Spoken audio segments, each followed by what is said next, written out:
New videos every day. Childbirth.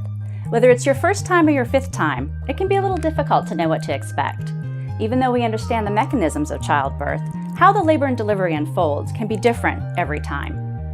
I'm Susan Steffes, prenatal postpartum physical therapy specialist, certified birth doula and childbirth educator, and part of the Relate team.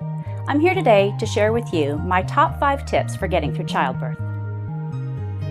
Tip number 5, raise your glass.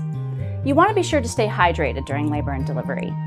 Dehydration is the #1 cause for a stalled labor, and that is one thing you don't want to have happen.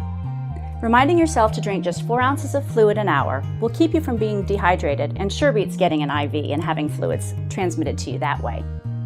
Simple water, diluted fruit juices, teas, lemonade, or even an electrolyte drink will help to keep your energy up and keep you from getting dehydrated.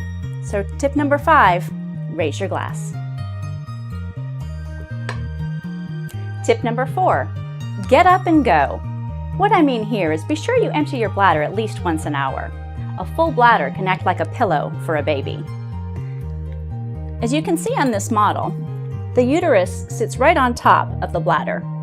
If the bladder is full, you can imagine that a baby of this size sitting on that full bladder is going to be rather uncomfortable. Now, during labor, it can be very difficult to differentiate between the pain of a full bladder with a baby pressing on it and the pain of labor contractions. So do what you can to eliminate one and empty that bladder at least once an hour. It'll be much more comfortable for you and allow the baby to position itself in the pelvis much more easily. Tip number 4, get up and go. Tip number 3, don't take it lying down. Get up and shake your groove thing. It's time to stop laboring in a semi-reclined or semi-recumbent position as we're so used to seeing. Getting up and moving around, changing positions at least once an hour will help with your comfort as well as to help the baby negotiate itself in the pelvis a little better. Changing positions from kneeling to hands and knees to even side lying will improve the baby's ability to navigate down through the pelvis and help to ease your comfort. So tip number 3, don't take it lying down. Get up and shake your groove thing. Tip number 2, get primal. Women often vocalize high up in their throats and in their chest, making a higher pitched sound. But research has shown that deep, guttural, open-jawed sounds actually help the pelvic floor to release, which helps the baby travel down through the pelvic floor and be birthed in a much easier fashion.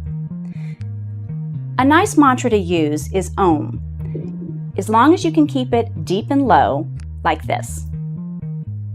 Om.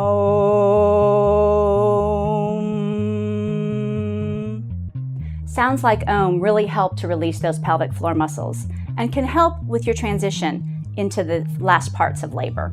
So tip number 2, get primal. And my #1 tip for getting through childbirth, hire yourself a doula. A doula is a woman trained in the ways of childbirth. She's able to support you emotionally, physically, and environmentally. She does not replace your partner. She actually helps to bring in more bonding through the birth experience. She's able to change the environment so that you're more comfortable and the experience becomes more intimate.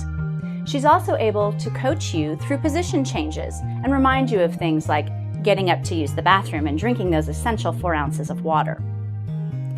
After the baby's born, she can help to initiate breastfeeding if that's something you decide to do. And most importantly, she nurtures and protects the experience for you and your partner. So my #1 tip for getting through childbirth, hire yourself a doula.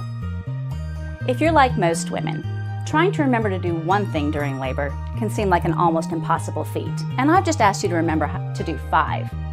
Well, if you stick with tip #1, hire yourself a doula, you won't have to remember anything because she can help you remember the rest.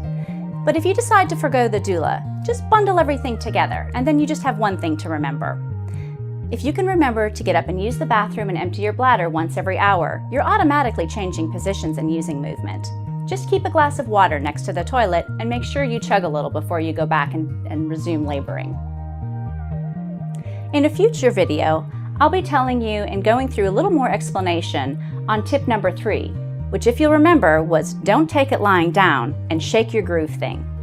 I'll be showing you alternate positions for labor and delivery. Thanks so much for watching my video today. I hope that you'll subscribe to the channel, leave me any comments or questions that you might have, and be sure to like my video and share it with your friends.